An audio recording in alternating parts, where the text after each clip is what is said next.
Long before written history began, before humans learned how to properly record their past, ancient people were already struggling with a mystery they could not explain. Scattered across the ruins of the world's earliest cities are silent clay tablets that whisper about a time when humanity was not alone. These tablets do not speak of simple gods or symbolic myths. Instead, they describe intelligent beings who watched from above, guided early humans, and shaped civilization at its very foundation. In the ruins of ancient Mesopotamia, especially in places like Eridu and Uruk, archaeologists uncovered some of the oldest written records ever found. These clay tablets, dated to around 3200 BC, contain strange references to powerful teachers who existed before history officially began. The texts describe beings who descended from the heavens during a time when Earth itself was still young, when land and water had not fully separated, and when human society was little more than scattered settlements. Eridu holds special importance in these records. The Sumerians themselves believed Eridu was the first city ever built on Earth. Excavations at this site revealed 17 different construction layers, stacked one above the other, representing thousands of years of occupation. What shocked archaeologists most was not just the age of these layers, but their sophistication. The deepest levels show advanced architectural planning that seems to appear suddenly, without any slow or primitive development. It is as if complex knowledge was introduced all at once. The ancient texts explain this mystery by naming the teachers responsible. They were called the Abgalu, a word that roughly translates to great wise beings of the deep.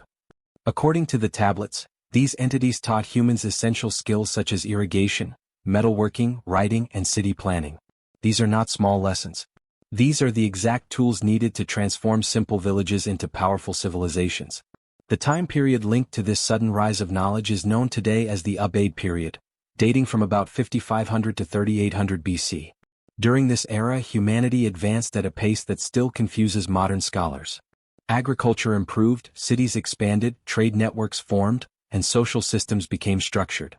The ancient texts claim this progress was not accidental. It was guided. Additional tablets from the city of Uruk provide even more detail. One particularly well-preserved record speaks of 7 primary watchers, each responsible for a specific area of knowledge. These beings, according to the text, opened the eyes of the black-headed people, a phrase the Sumerians used to describe humanity. The Watchers granted humans something called the Mi, divine laws or instructions that governed everything from leadership and justice to science and craftsmanship. What makes these beings even more fascinating is how they are described. The tablets claim the Watchers could see across time itself, observing events that had not yet happened. This suggests they possessed knowledge far beyond normal human understanding, possibly even an awareness of future outcomes. To ancient people, such abilities could only belong to beings who were not fully human. The Sumerian king list, written around 2100 BC but based on much older sources, expands this story even further. It describes a time before a great flood when kings ruled for incredibly long periods, some for tens of thousands of years. These kings did not rule alone. They were advised by the same 7 wise beings, the Abgalu, who helped establish laws, cities, and systems that defined civilization itself. The first of these sages was named Adapa. He is described as the one who completed the plans of heaven and earth. Ancient stories say Adapa was so knowledgeable that he once damaged the south wind itself, forcing the sky god Anu to summon him for judgment. This was no ordinary human. Adapa understood the structure of reality, the balance of nature, and the rituals required to keep the universe in order. Another sage, Wana, is credited as the founder of writing and the priesthood. Later historians described him as an amphibious being who emerged from the sea, taught humans during the day and returned to the waters at night. He brought lessons in mathematics, astronomy, and sacred architecture, knowledge that no early farming society should logically possess. The remaining sages also had specialized roles. Each contributed essential information that became the backbone of Mesopotamian civilization. Together, these beings shaped humanity's earliest cities, its first laws, and its understanding of the stars above. What makes this story even more powerful is that the concept of watchers did not disappear. The very words used to describe them evolved across cultures and languages. The Sumerian term for divine beings slowly transformed into later words in Akkadian, Aramaic, and Hebrew texts. Even the Bible, in the book of Daniel, mentions beings called watchers, using a word that can be traced back to these ancient Mesopotamian roots. This continuity suggests something extraordinary. The idea of watchers was not a single myth or local legend. It was a shared memory, passed down through thousands of years and multiple civilizations. A memory of a time when humanity may have been guided, observed, and perhaps even controlled by intelligences far more advanced than itself. And this is only the beginning. As researchers dug deeper into ancient Mesopotamian texts, one thing became impossible to ignore. The story of the Watchers was not symbolic poetry. It was written like history. Names, locations, roles, and even technical responsibilities were carefully recorded, just like administrative documents. This alone separates these accounts from normal myths. One of the most important sources is the Sumerian king list, a document copied many times over centuries. It does not begin with ordinary human rulers. Instead, it starts with a mysterious statement: when kingship descended from heaven. This single line changes everything. It suggests that leadership itself was not a human invention, but something introduced. Before the Great Flood, according to this list, rulers governed for impossible lengths of time, 28,800 years, 36,000 years, even longer. Modern historians often dismiss these numbers as symbolic. But the text itself gives no sign that they were meant as metaphors. Instead, it presents these reigns as factual, carefully calculated periods. Serving beside these ancient kings were the 7 sages, the Abgalu. Each sage was assigned to guide a specific ruler, ensuring that divine knowledge was properly applied. This was not random teaching. It was structured supervision. The first sage, Adapa, was not only wise, he was dangerous. Ancient stories say his understanding of natural forces was so deep that he could unintentionally disrupt them. When he broke the wing of the south wind, storms stopped blowing across the land. Crops suffered. Weather patterns collapsed. This event forced Anu, the ruler of the heavens, to intervene directly. This story reveals something important. Adapa's knowledge was functional, not symbolic. He understood systems, how nature worked, how balance was maintained, and how easily it could be broken. This level of understanding is closer to advanced science than mythology. Another sage, Wana, also known as Oannes in later Greek sources, is even more mysterious. A Babylonian historian named Berossus, writing in the 3rd century BC, described Wana as a being who came from the sea with the body of a fish and the head of a man. By day he taught humans everything they needed to build civilization. By night he returned to the ocean. Wana taught writing, law, geometry, astronomy, and temple construction. These are not survival skills for early farmers. These are advanced systems that require long-term planning and abstract thinking. The text even says that after Wana's arrival, humanity never returned to its previous ignorant state. The remaining sages, Enmejiga, Enmegalama, Enmebuluga, Enlilda, and Utuabsu, each governed different branches of knowledge. Together, they introduced agriculture cycles, metal refinement, city layouts, and celestial observation. Ancient cities were not built randomly. Streets aligned with stars. Temples faced specific directions. Calendars matched sky movements. This raises a critical question. How did early humans gain such precise astronomical knowledge? Excavations at Tel Sawan in modern Iraq provide disturbing answers. This site dates back to around 600 BC, far earlier than most advanced civilizations. Yet the settlement reveals carefully planned irrigation canals built with mathematical accuracy. These canals were not simple ditches. They followed calculated gradients to control water flow efficiently. Even more shocking were the pottery designs found at the site. Researchers noticed repeating patterns that seemed decorative at first. But when examined closely, these patterns matched planetary cycles, lunar phases, and stellar movements. This means the people of Tel Sawan tracked the sky with incredible precision. A similar mystery appears at the site of Jarmo, located in the Zagros Mountains. Dating back to around 700 BC, the buildings there follow geometric proportions almost identical to those used thousands of years later in Greek and Egyptian sacred architecture. Such precision should not exist in a Neolithic farming community, unless knowledge was imported. Ancient texts explain this again through the Watchers. A tablet preserved in the library of Ashurbanipal states clearly that the Watchers brought down the me of all crafts before the flood. These me were not moral laws. They were technical instructions, covering engineering, mathematics, medicine, and governance. The Babylonian creation epic Enuma Elish adds another layer. It describes a group of powerful beings called the Anunnaki, who fixed the laws of heaven and earth. They existed before the current world order and controlled forces that humans could not.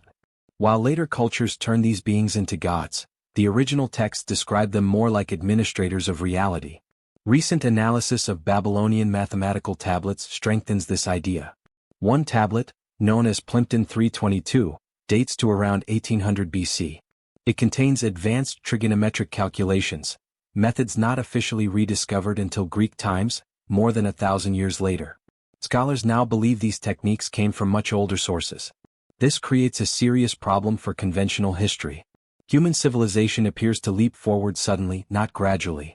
Writing, math, astronomy, and engineering all appear within a short span of time. The ancient texts themselves explain why. Humanity inherited knowledge from beings who were already advanced. The implications are unsettling. If these watchers existed, they were not distant gods demanding worship. They were teachers, engineers, and managers, shaping human development according to a plan. And as we move deeper into the records, another truth begins to emerge. These beings did not all agree on how humans should be treated. Some wanted control. Others wanted progress. That conflict would change everything. As the ancient records continue, a clear structure begins to form. The Watchers were not acting independently. They were part of a larger authority system, a hierarchy that governed not only Earth but the heavens themselves. At the top of this system stood three dominant figures whose decisions shaped the destiny of humanity. Their names appear again and again across Sumerian, Akkadian, Babylonian, and later cultures. Anu, Enlil, and Enki. These were not portrayed as distant spiritual symbols. They were administrators, each assigned control over a specific domain. Earth, according to the texts, was not free. It was managed. Anu was the supreme authority. His name literally means sky. He ruled from the highest level of heaven and issued the final decrees that governed cosmic order. Ancient texts describe Anu as rarely appearing on Earth, instead overseeing events from above, much like a commander monitoring a distant operation. Evidence of Anu's authority exists not only in texts but also in stone. The Anu ziggurat at Uruk was constructed with unusual architectural features. Its upper platforms were aligned with specific star patterns, and its internal chambers were designed to amplify sound. These features suggest the structure was not only ceremonial but functional, possibly intended for communication. Boundary stones known as Kaduru record Anu's territorial claims on Earth. These stones, though carved centuries later, preserve much older traditions. They state that Anu controlled regions north of Mesopotamia, including areas near modern Turkey and the Caucasus Mountains. Certain mountain peaks were declared forbidden to humans, described as places where the Watchers first descended and continued to operate. Below Anu was Enlil, ruler of the atmosphere and the central regions of Mesopotamia. Enlil's power was immediate and physical. He controlled storms, winds, rain, and agricultural cycles. When crops failed or floods came, Enlil's name appeared in the records.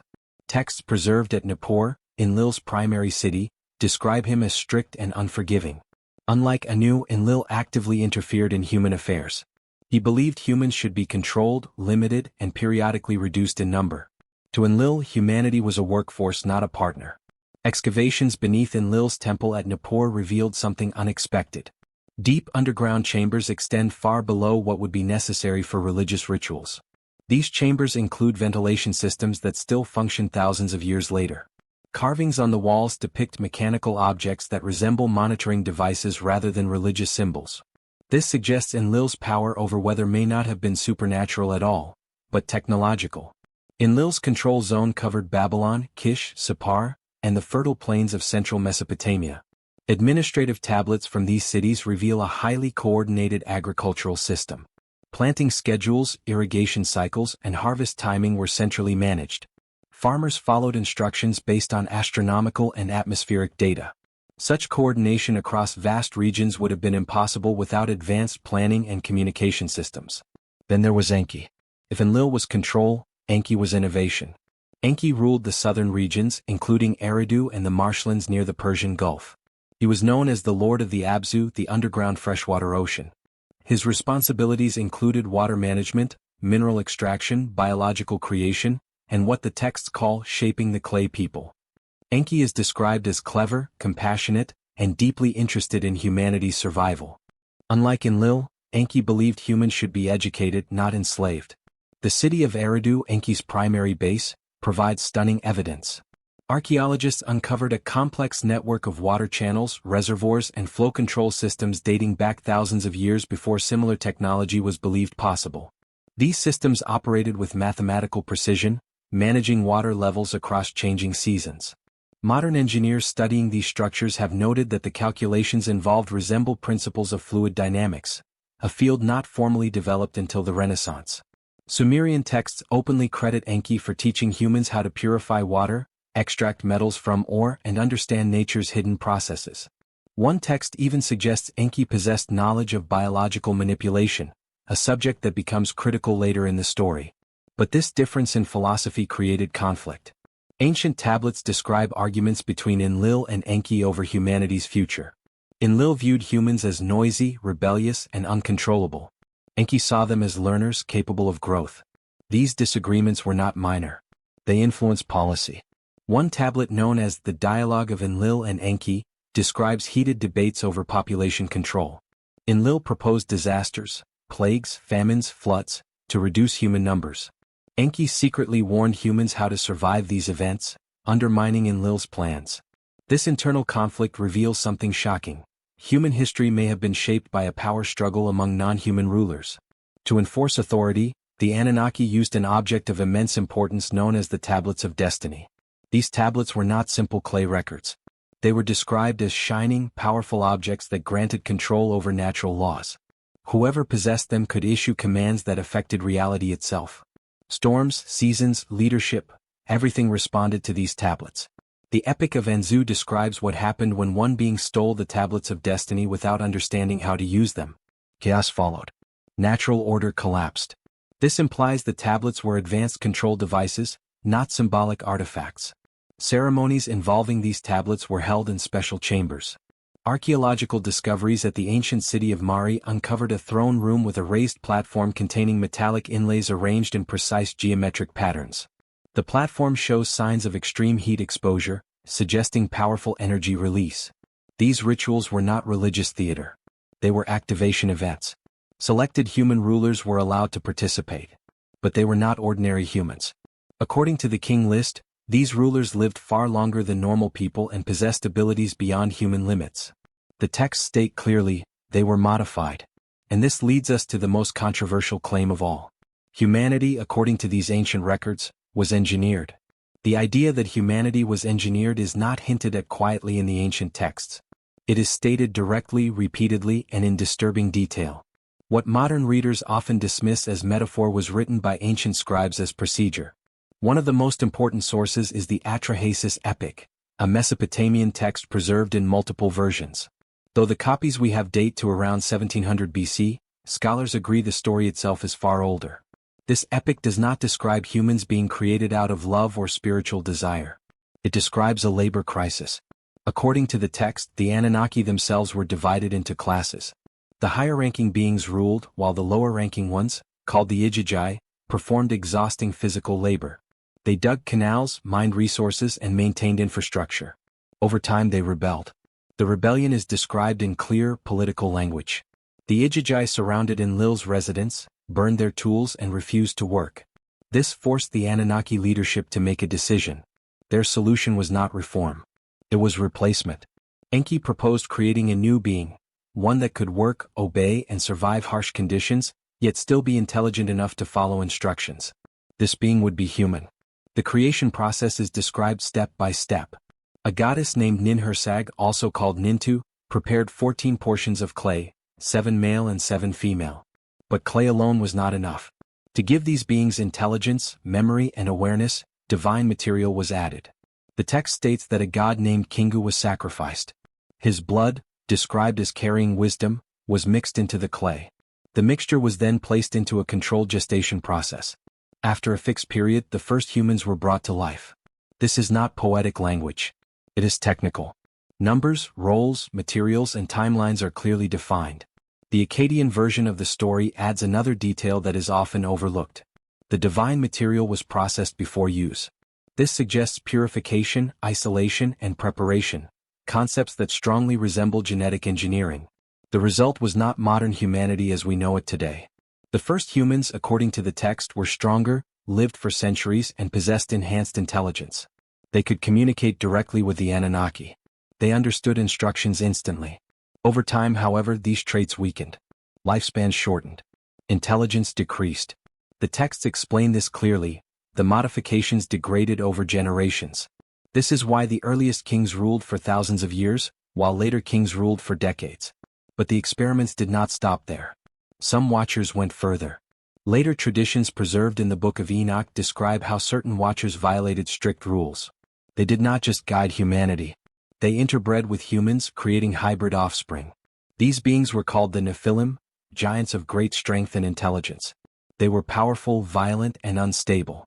They consumed resources rapidly and disrupted natural order. Mesopotamian texts describe similar beings, created through unauthorized genetic mixing.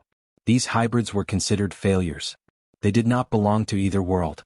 The situation spiraled out of control. Human populations grew too large. Hybrid beings caused destruction. The natural balance was collapsing. Enlil demanded a final solution. This is when the idea of a global reset was approved. The solution was not symbolic punishment. It was total destruction.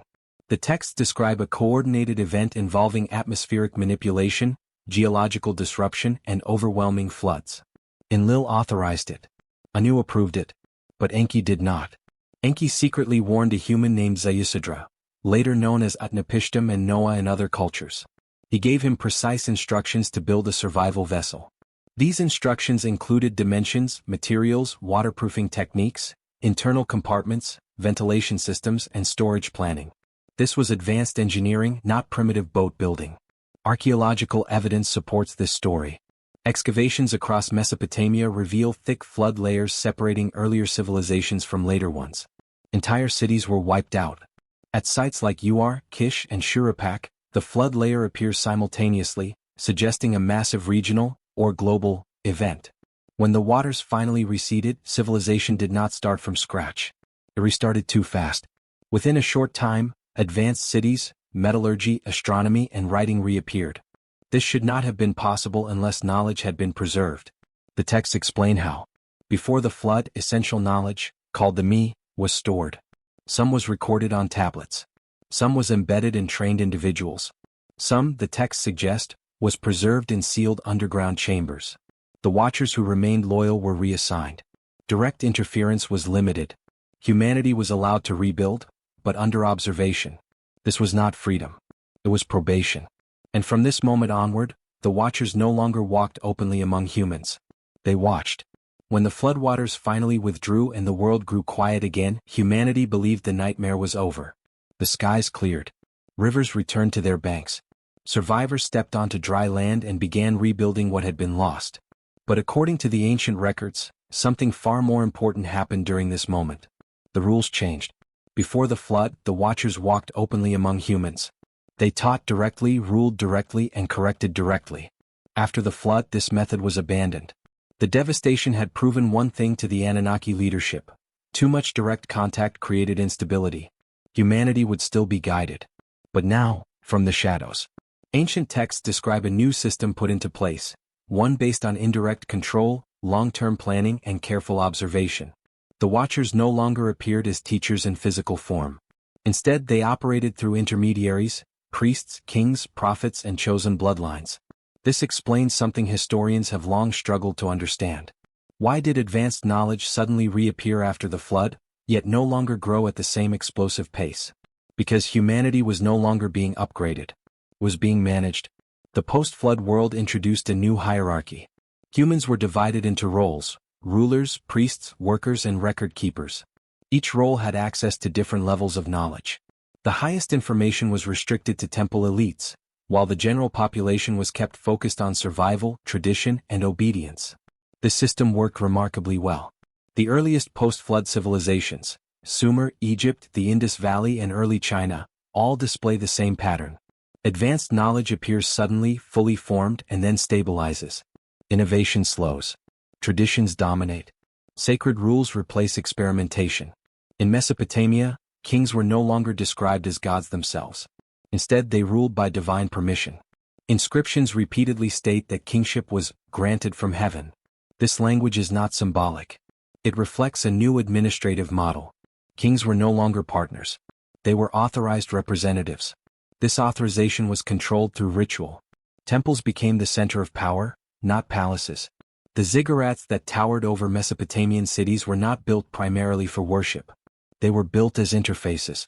Each major city had a ziggurat aligned to specific celestial paths. These alignments were not decorative. They matched the three ways of heaven, the paths of Anu, Enlil, and Enki across the sky. Through these alignments, priests believed communication could still occur. But communication now followed protocol. Only trained initiates could participate. Only at specific times. Only under controlled conditions. This shift explains why post-flood texts suddenly emphasize ritual precision, purity laws, and exact recitations. These were not religious obsessions. They were safety measures. The knowledge being accessed was dangerous. Ancient temple schools trained a small number of scribes and priests in mathematics, astronomy, medicine, and engineering. These schools operated under strict secrecy. Tablets discovered in cities like Nippur and Sippar include warnings such as, "Not for the uninitiated," and "Hidden knowledge of the gods." The Watchers were still present, but they were no longer teachers. They were observers. This is where the word watcher takes on its most literal meaning. Later cultures preserved this concept almost unchanged. In Aramaic and Hebrew traditions, watchers were beings who observed human behavior, recorded actions, and reported outcomes. They did not interfere unless rules were broken. This new system also explains the rise of prophets. Prophets were not random visionaries. They were selected individuals who could temporarily access the communication channel, often through dreams, altered states, or specific locations like mountains and deserts. Moses on Sinai. Enoch walking with angels. Zoroaster receiving visions. These experiences share common features: isolation, overwhelming sensory input, and strict instructions not to reveal everything. The message was always the same: tell them only what they need to know. Knowledge was now filtered. Another major change after the flood involved human lifespan. The ancient texts clearly show a sharp decline in longevity. Early post-flood figures lived hundreds of years. Later generations lived less. This was not accidental. According to the records, genetic enhancements were no longer maintained. Humans were stabilized into a sustainable form, capable of intelligence and creativity, but no longer capable of rivaling their creators. This explains why later myths speak of a lost golden age. It was not symbolic nostalgia. It was memory. Memory of a time when humans were more than they are now. And yet, not all watchers agreed with this new system. Some believed humanity deserved more. Some believed knowledge should be shared. And some, according to the most dangerous texts, never stopped interfering. After the Great Flood reshaped the world and washed away much of the knowledge humanity once possessed, the survivors struggled to understand why the presence of the powerful beings who once guided them had faded into silence. It seemed as though the Watchers who had previously walked among people, teaching them, correcting their mistakes, and shaping early civilizations, had completely vanished from the earth. Yet the ancient texts insist that this disappearance was only an illusion. The Watchers had not abandoned humanity at all. Instead, they had changed their method of influence entirely. Before the flood, they had interacted openly, granting humans advanced knowledge and sometimes even altering the course of their development. After the catastrophe, they concluded that direct involvement had created instability, conflict, and rapid progress that humans were not ready to handle. Thus, a new system of distant observation replaced the old style of hands-on guidance. As communities rebuilt farms, planted seeds, and formed new settlements, they believed the world had returned to a natural state. But according to the ancient records, the Watchers were still observing every step, only now doing so from shadows unseen. The great beings chose to work through intermediaries instead of appearing themselves. Priests, prophets, and selected leaders became channels for divine instruction. Kings were no longer enhanced hybrids with long lifespans. Instead, they were human representatives who ruled only after receiving approval through sacred rituals overseen by the priesthood. This shift marked the rise of temples as centers of power. Ziggurats and sacred structures were no longer just places of worship. They became communication hubs, aligned with specific celestial paths to maintain a subtle link between heaven and earth. These structures were designed with knowledge far beyond the architectural capabilities of early post-flood societies. Their alignments with stars, the resonance of their chambers, and the use of specific materials indicate that they served practical purposes tied to controlled communication. Through them, the Watchers conveyed limited information, enough to help humanity rebuild but not enough to push them back toward uncontrollable growth. The reappearance of writing, mathematics, metalworking, irrigation systems, and star calendars after the flood was not a natural rediscovery but a carefully measured release of knowledge. The writings from this era repeatedly mention that the gates of wisdom remained closed, suggesting that only fragments of ancient knowledge were allowed to surface. At the same time, the Watchers reorganized humanity into structured roles. Only certain families, those who carried traces of the earlier engineered bloodlines, were permitted to handle advanced knowledge. These bloodlines became priest-kings, astronomers, architects, and royal advisors. Their genetic advantages made them suitable stewards of restricted knowledge, while ordinary people were encouraged to focus on farming, labor, and basic societal roles. This system explains why certain dynasties in Sumer, Egypt, China, and other early civilizations maintained power for centuries and claimed descent from celestial beings.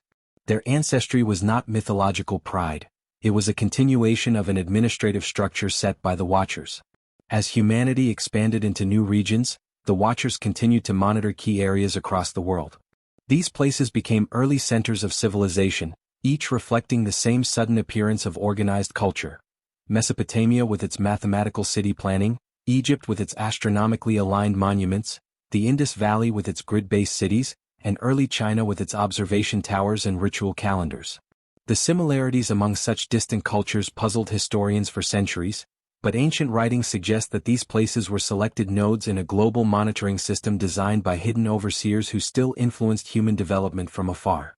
Yet even as the Watchers withdrew from direct involvement, they were not unified in their decisions. Conflicts among them continued, carried over from the disagreements that had existed long before the flood. Some believed humans deserved greater knowledge and freedom. Others insisted that strict control was necessary to prevent another catastrophe. A small number continued to interact with humans unofficially, appearing in visions, dreams, or remote regions, giving secret knowledge that was not approved by the higher authorities. These rogue Watchers appear in various cultural legends. The rebellious angels of Enoch, the shining teachers of ancient Europe, the sky beings of Mesoamerica, and similar mysterious figures found in remote traditions across the world. Their presence created subtle disruptions in the controlled system of development established after the flood. As the early Bronze Age progressed, humanity unknowingly became part of a silent plan that dictated the rise of kingdoms, the birth of priestly castes, and the slow but steady spread of structured civilization. People believed they were advancing naturally, unaware that their progress was being monitored, restricted, and guided by unseen forces. Although temples echoed with prayers, the Watchers who listened no longer answered directly. They observed quietly from beyond human perception, ensuring that the mistakes of the old world did not repeat. And as humanity continued to grow and spread across continents, these silent overseers prepared for the next phase of guidance, one far more intricate, hidden, and influential than anything that had existed before. As generations passed after the flood, the world settled into a quiet rhythm that felt natural to those who lived in it but was in reality carefully shaped by the hidden hands of the Watchers. The survivors of the catastrophe had rebuilt cities from mud, clay, and memory, unaware that every new settlement, every farming cycle, and every societal structure was influenced by forces observing them from beyond the visible world. These observers rarely intervened directly, yet their presence threaded through the rising civilizations like unseen roots guiding the direction of a growing tree. The priesthoods, although composed of humans, acted as gatekeepers of knowledge, trained to interpret signs, track celestial patterns, and deliver instructions that they believed came from divine sources. The truth was far more complex, for much of their guidance came from rituals designed to establish communication channels with the Watchers rather than personal encounters. The priestly families were raised within strict systems of discipline. From childhood, they were taught languages reserved for sacred texts, methods for calculating astronomical cycles, and the protocols for maintaining the secrecy of their knowledge. Many of the tablets discovered in ancient temple archives emphasized that certain information was not meant for common people, warning against untrained minds tampering with forbidden knowledge. These warnings were not symbolic expressions of religious caution. They were reminders of the chaos that had once resulted from unrestricted learning. The Watchers understood that an unfiltered flow of advanced knowledge could lead to technological leaps, creating instability faster than equilibrium could be maintained. Therefore, information was divided and delivered in controlled portions, creating a hierarchy in which only the initiated held the most precise understanding of the world's hidden mechanisms. This hierarchical system not only preserved order but shaped the rise of new civilizations. As human populations expanded, groups migrated into fertile regions, unknowingly following paths that had been mapped out by earlier Watchers of the sky. These migrations led to the establishment of powerful kingdoms whose structures mirrored the earlier, pre-flood designs but were simplified to match the limited knowledge humanity was allowed to carry. The oldest layers of cities like Eridu, Memphis, Harappa, and Anyang all share striking similarities. Advanced water systems, precise alignments to celestial events, and social structures divided into rulers, priests, merchants, and laborers. Historians have often marveled at how civilizations separated by thousands of miles developed such similar organizational patterns, but ancient records hint that these similarities were the outcome of coordinated influence rather than coincidence. The Watchers themselves did not always agree on how far human civilizations should be allowed to progress. Some factions believed a gradual increase in knowledge would create stability. Others argued that maintaining humans at a limited intellectual threshold was the only way to avoid the mistakes of the past. Mixed among these factions were the silent rebels, the Watchers who had remained unseen since the forbidden interactions of pre-flood times. These rebels occasionally passed fragments of advanced knowledge to individuals they found worthy or curious, resulting in unexpected technological jumps in certain regions. Sudden appearances of complex metallurgy, unexplainably precise astronomical devices, or advanced agricultural methods often trace back to indirect involvement by these rogue entities. Human legends later describe them as wandering teachers, mysterious travelers, or bright beings who appeared at night with gifts of wisdom. Meanwhile, the loyal Watchers who followed the post-flood decrees focused on maintaining a controlled global balance. Using the network of temples and aligned monuments, they monitored human progress like gardeners tending a vast but fragile landscape. They allowed small surges of innovation when necessary, especially to stabilize societies during droughts, conflicts, or migrations. Yet they also suppressed advancements that threatened to push humans beyond the permissible limit. This subtle interference shaped the very direction of human history. When a civilization grew too quickly or developed tools capable of altering the natural world too dramatically, disasters, natural or seemingly natural, often followed. Some collapses that modern scholars attribute to climate change, famine, or conflict may have had deeper origins tied to higher authorities ensuring that humanity remained within safe boundaries. In the midst of this delicate balance, a new form of communication began to emerge. Certain individuals, usually isolated from dense populations and possessing unusual mental clarity, started experiencing vivid visions or dreams that contained messages they could not comprehend. Many of these individuals became prophets, not because they sought such a fate, but because they were chosen as vessels through whom the Watchers could send warnings, guidance, or coded instructions. The experience was often overwhelming, described in ancient texts as encounters with overwhelming brightness, trembling mountains, or voices that felt like thunder vibrating within the bones. Despite the intensity of these encounters, the messages given to these chosen individuals were always limited. They were instructed to share only teachings suitable for the people, while the deeper knowledge remained sealed. As human societies expanded further, the Watchers strengthened their surveillance, now relying on an intricate understanding of how civilizations grow and interact. They observed trade routes, alliances, wars, and cultural exchanges, noting how each movement altered the human landscape. In many cases, they allowed conflicts to unfold, believing that controlled friction kept humans from becoming stagnant. But when wars threatened to wipe out entire regions or disrupt global balance, subtle interventions occurred, unexpected weather changes, sudden leadership shifts, or events that altered the course of battle.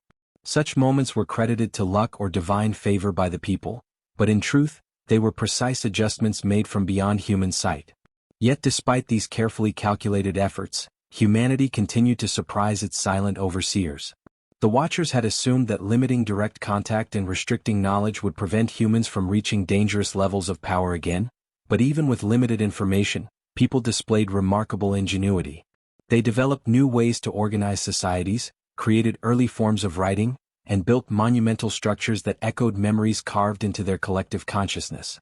These achievements, though slower and less advanced than those of the pre-flood era, revealed a truth the Watchers had underestimated.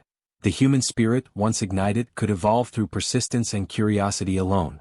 In response, the Watchers intensified their observation of key individuals, those with unusual intelligence, boundless ambition, or an instinctive understanding of the world's hidden laws. Some of these individuals were destined to become great rulers or scholars. Others carried within them the potential to disrupt the delicate balance carefully maintained by the Watchers. These rare humans, often unaware of their own importance, were monitored closely, their decisions shaping not only the fate of their own cities but entire regions. Little did they know that every step they took was being recorded, analyzed, and sometimes subtly influenced by beings who considered human history a vast experiment still unfolding. This silent game of influence and restraint shaped centuries of human development, forming the backdrop for the next phases of history. Yet beneath this calm guidance lay a deeper tension. The disagreements among the Watchers were becoming sharper, their factions more divided than ever. Some had grown impatient with the slow pace of controlled progress. Others feared that even small fragments of ancient knowledge given to humans could one day spark uncontrollable consequences. And as the world grew more populated and civilizations more ambitious, the unseen tensions in the heavens slowly grew into a force that would eventually break the fragile balance they had worked so hard to maintain. As centuries unfolded, the tension hidden behind the heavens grew steadily, even as humanity on the ground continued its slow and uneven rise from the shadow of the Great Flood. To the people of the earth, life seemed to follow a natural course of seasons, rulers, traditions, and slow progress. But far above the sight of ordinary eyes, the Watchers were engaged in a silent conflict over humanity's future. Although they no longer set foot directly among the people, their presence lingered like an invisible force shaping events, guiding key individuals, and preventing humanity from advancing too quickly. The system they established after the flood had been intended as a balance, neither too restrictive nor too permissive. Yet even this delicate structure was threatened by disagreements among the Watchers themselves, each faction interpreting their responsibilities differently. The more conservative Watchers argued that humanity's flaws were too deeply embedded to allow more freedom. They believed that human ambition, amplified by knowledge, would inevitably lead to destruction. Their memories of pre-flood chaos were still sharp. Cities filled with experiments beyond control, hybrid beings roaming the land, and technological leaps that destabilized the natural order. To these Watchers, the flood had been a necessary reset, and they were determined not to let history repeat itself. They favored strict limits, long periods of stagnation, and heavy surveillance. They believed humanity should remain dependent on guidance, unable to surpass the boundaries set for them. Opposing them were the more progressive Watchers who viewed humans differently. They remembered the curiosity, creativity, and resilience humans displayed even in the earliest eras. To them, humanity was not a flawed creation but a young species learning to walk in a world filled with dangers. They believed that progress, even risky progress, was essential for growth. These Watchers quietly supported individuals who showed unusual intellect or moral strength, sometimes granting them insights or dreams that inspired cultural advances. They argued that restricting humanity too much could suffocate their potential, leading to stagnation and despair. Yet even they agreed that full freedom would be dangerous, especially after witnessing the catastrophic consequences of uncontrolled knowledge in the ancient past. Between these two factions were the silent rebels, the Watchers who had already broken the rules in previous ages. Their presence remained minimal and unpredictable, appearing only in remote landscapes or moments of personal crisis. Some of them had grown disillusioned with both sides. They neither trusted the restrictions nor believed in measured progress. Instead, they acted impulsively, driven by personal motives or curiosity. Their influence often came in the form of sudden revelations to isolated individuals, travelers, shepherds, wanderers, who returned to their communities with strange new ideas. Their actions created ripples in the human world that were difficult to control. A single rogue message could inspire an entire region, birthing new cults, movements, or technologies that neither faction had planned for. These unpredictable events became sources of growing concern among the loyal Watchers, who feared that even minor disruptions could escalate into chaos. Meanwhile, humanity was changing in ways the Watchers had not fully anticipated. The generations born after the flood adapted quickly to their environment. They learned to harness river systems, cultivate larger fields, and organize growing populations into cities with increasingly complex structures. Trade routes expanded across mountains and deserts, connecting once isolated communities. The movement of goods also carried stories, traditions, and fragments of knowledge from one region to another. This rapid sharing of ideas accelerated human development more than the Watchers expected. Civilizations began forming identities, cultures, and ambitions that no longer depended entirely on the priestly class or divine signs. Some cities rose with astonishing speed, surprising even the Watchers monitoring from afar. A few became centers of remarkable innovation where scholars, craftsmen, and astronomers gathered to expand the boundaries of what humans understood. In these places, the memory of ancient knowledge resurfaced, not through direct instruction but through intuition, experimentation, and observation. Humans began to rediscover principles of geometry, astronomy, and engineering simply by studying the world around them. The Watchers had foreseen human adaptability but underestimated its intensity. Without stepping into forbidden knowledge, humans were recreating diluted versions of pre-flood discoveries. This unexpected progress began to cause friction among the factions. The conservative Watchers interpreted it as a warning sign. They believed humans were moving too quickly and that another corrective disaster might eventually be required. The progressive Watchers viewed it as proof that guided freedom worked. They saw hope in humanity's ability to grow through effort rather than supernatural intervention. The rebels saw it as an opportunity, believing humans were ready for the truths hidden since ancient times. These conflicting interpretations destabilized the quiet unity that had existed among the Watchers since the flood. Even without direct confrontation, their differing actions created subtle disruptions in the balance they had worked to maintain. In the human world, these unseen tensions manifested as subtle shifts in society. Some leaders emerged with extraordinary ambition, declaring themselves chosen by the gods and establishing empires that spanned vast territories. Others sought sacred connections with the heavens, building monumental temples, towers, and altars designed to attract the attention of the invisible beings watching over them. Across different lands, legends emerged of rulers who received messages in dreams, had visions of shining figures, or were visited by mysterious strangers. These stories, though often distorted by time, reflected real encounters that the Watchers either permitted or failed to prevent. As the world grew more interconnected, the Watchers realized that humanity was approaching a turning point. Civilizations were rising not as isolated clusters but as interconnected networks with shared trade, shared ideas, and shared ambitions. This level of unity threatened to accelerate human progress beyond the intended pace. If knowledge spread too quickly, especially knowledge related to the movement of the heavens, the properties of metals, or the patterns of the seasons, humans might begin unraveling secrets that the Watchers had deliberately concealed. The implications of such discoveries were profound, for buried beneath layers of time lay truths that could change the course of history. The Watchers, loyal, progressive, and rebellious alike, were forced to acknowledge a startling reality. Humanity was no longer the fragile species that needed constant protection. They were evolving into something far more capable, curious, and unpredictable than before. And the more they grew, the harder it became to contain them within the limits set by ancient decrees.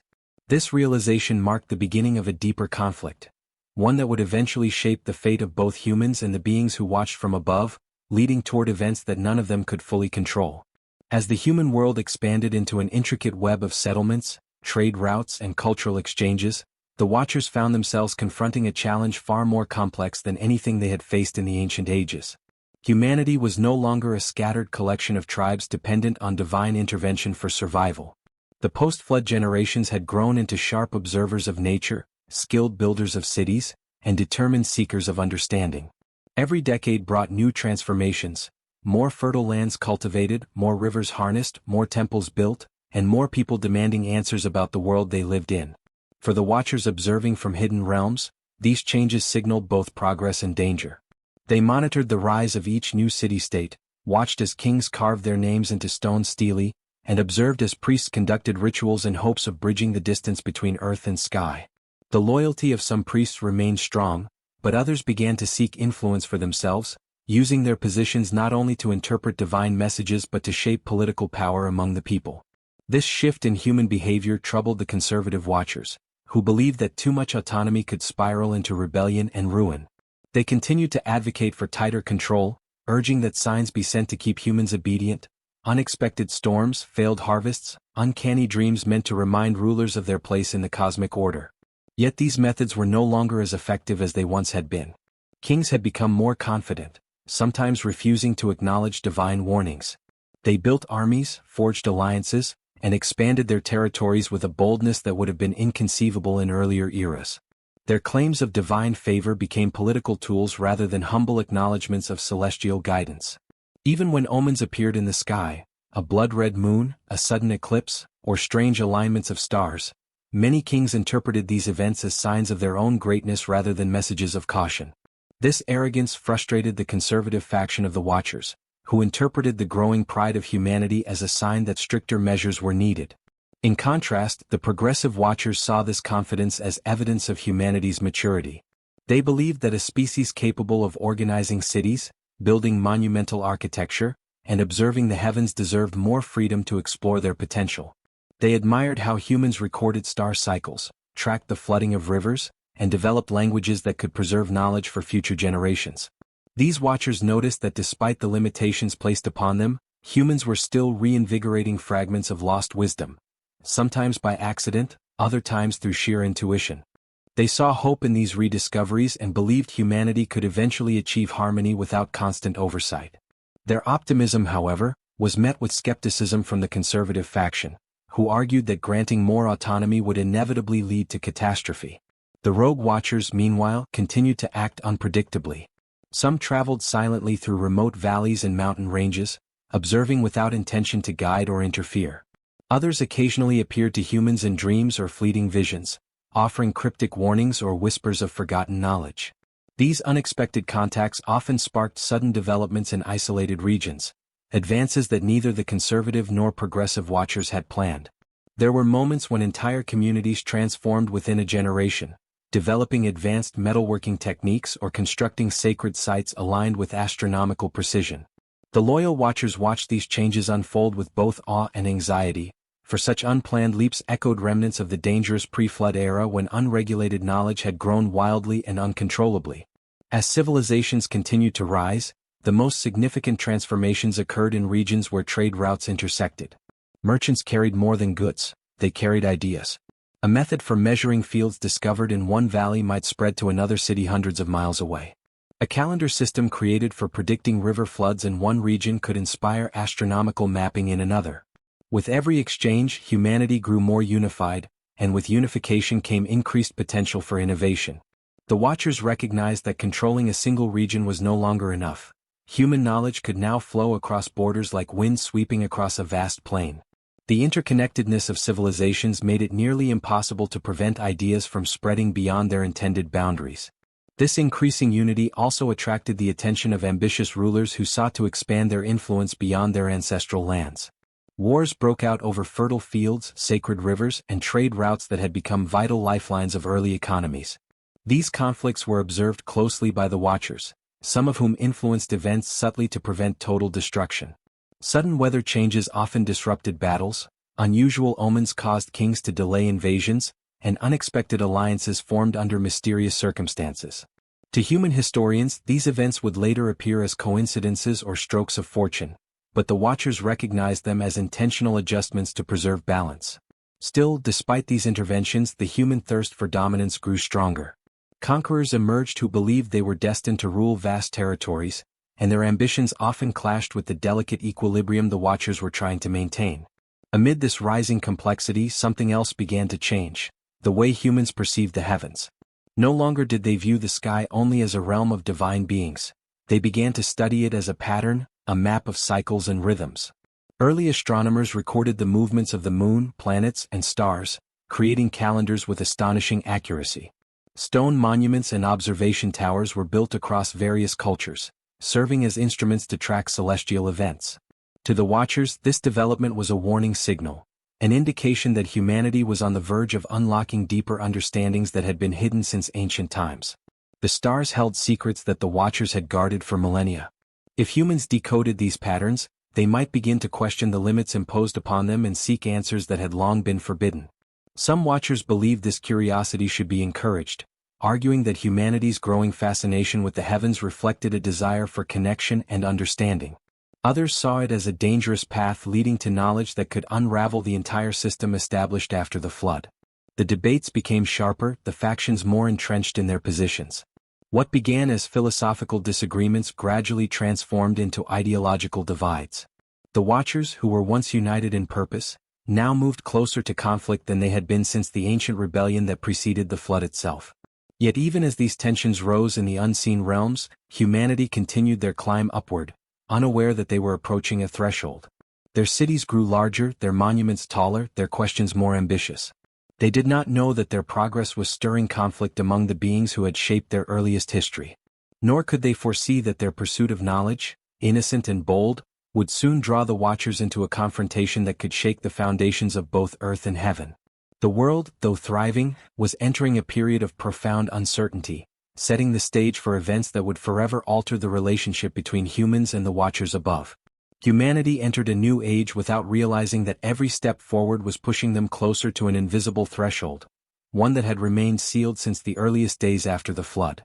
Cities that once clung to riverbanks began expanding outward into vast networks of settlements connected by trade, diplomacy, and shared culture. Roads stretched across deserts, mountain passes were carved open by determined hands, and ships ventured farther along coastlines than any generation before them. People who had once lived isolated lives now interacted with distant strangers, exchanging not only goods but ideas, beliefs, stories, and fragments of ancient memory. This growing interconnectedness accelerated human progress in ways the Watchers had not fully anticipated. Every new connection tightened the weave of a global tapestry the Watchers could not fully control, no matter how carefully they watched from the shadows. It was during this era of expansion that humanity's curiosity began shifting from mere survival to deeper philosophical questions about existence, purpose, and the structure of the cosmos. Priests, once the sole interpreters of celestial messages, found themselves challenged by thinkers who did not rely on divine permission to study the world. Early philosophers, astronomers, and mathematicians emerged in various regions, pushing boundaries through observation rather than ritual. They studied the stars not to receive omens but to understand patterns and cycles. They recorded eclipses, charted planet movements, and developed rudimentary theories about the nature of time and space. This independent pursuit unsettled the conservative Watchers, who had always believed that knowledge should be delivered only through controlled channels. To them, humans probing the mysteries of existence without divine guidance was equivalent to trespassing into sacred territory. The progressive Watchers, however, saw in these early thinkers a reflection of humanity's dormant potential. They admired how humans, with short lifespans and limited resources, were willing to spend entire decades unraveling mysteries that required patience far beyond ordinary comprehension. They noted how some individuals possessed extraordinary insight, individuals whose minds worked differently, almost as if echoes of ancient genetic enhancements had survived through generations. These gifted humans became focal points of Watcher observation. Their discoveries, though primitive by ancient standards, carried within them seeds of ideas that could eventually blossom into powerful advancements. Such potential ignited admiration in some Watchers and fear in others. Meanwhile, the rogue Watchers, those who had always operated outside the established structure, saw humanity's rising interest in the cosmos as an opportunity. They believed the sealed knowledge of ancient times could be shared again, selectively, carefully, but shared nonetheless. Some began whispering inspirations into the dreams of solitary scholars. Others guided explorers to ancient ruins where faint traces of pre-flood technology or lost inscriptions remained. These subtle influences led to sudden bursts of advancement in certain regions. The emergence of complex metallurgy, the invention of new writing systems, or architectural feats that surpassed earlier generations. Each unexpected leap in knowledge drew the attention of the loyal Watchers, who now struggled to distinguish progress born from human ingenuity from that sparked by forbidden interference. As human societies grew more sophisticated, they also grew more ambitious. Early kings who once ruled small city-states now dreamt of uniting entire regions under their banners. Some believed they were chosen by the gods. Others claimed their authority from lineage, conquest, or prophecy. War became not only a means of defending borders but a tool for expanding influence. Great armies marched across plains, fortified cities rose along trade routes, and rulers sought symbols of power that would elevate their names above neighboring competitors. This rise of early empires intensified the Watchers' concerns. Empires were unpredictable. They expanded rapidly, absorbed diverse cultures, and accumulated vast resources. If such concentrated power fell into the hands of a ruler influenced by rogue Watchers or driven by obsession with forbidden knowledge, the consequences could ripple across continents. It was during these turbulent centuries that the Watchers intensified their surveillance. Their attention shifted from broad observation to tracking specific individuals, rulers, prophets, engineers, astronomers, and even ordinary workers whose actions carried hidden significance. They watched as humans developed new forms of record-keeping, forging clay tablets, scrolls, and carved inscriptions that preserved knowledge far longer than oral tradition. These records, once rare and sacred, became tools for administration, trade, and history. And with history came awareness of patterns, cycles, and lessons from the past. Humanity had begun to realize something profound. Civilizations did not rise by chance, nor did they fall without cause. They began to notice connections between natural events, societal decisions, and mysterious forces interpreted as divine will. But what unsettled the Watchers most was humanity's growing hunger for understanding its origins. Stories of ancient beings, pre-flood civilizations, and forgotten ages resurfaced in myths, poems, and temple inscriptions. Some of these stories were distorted. Others contained fragments of truth. Priests struggled to maintain control over these narratives, often suppressing accounts that hinted too closely at ancient realities. Yet humans continued searching for answers, driven by curiosity and dreams that felt like echoes of memories they had never lived. This deepening desire to uncover hidden truths marked a turning point. Once humans questioned where they came from, it was only a matter of time before they questioned why they had been limited. The Watchers could sense this shift, and it reinforced the divide among them. The conservatives believed drastic action might soon be required to maintain the boundaries of knowledge. The progressives insisted humanity was ready to step beyond those boundaries slowly, under guided supervision. The rogues ignored the debate entirely, continuing their subtle interactions with humanity, convinced the sealed truths of ancient times would eventually be revealed whether the loyal factions permitted it or not. As this silent conflict simmered in the unseen realms, humanity moved unknowingly toward a moment that would bring all these tensions into focus. A moment fueled by ambition, driven by discovery, and destined to draw the Watchers into the most consequential struggle since the Age of the Flood. The world stood on the brink of a transformation neither humans nor Watchers could fully predict, setting the stage for conflicts, revelations, and upheavals that would shape the next era of human history. As human civilization advanced into increasingly complex societies, a subtle but undeniable shift began to unfold across the ancient world. The questions people once whispered in temples or carried quietly in their hearts grew louder, spreading through marketplaces, royal courts, and scholarly gatherings.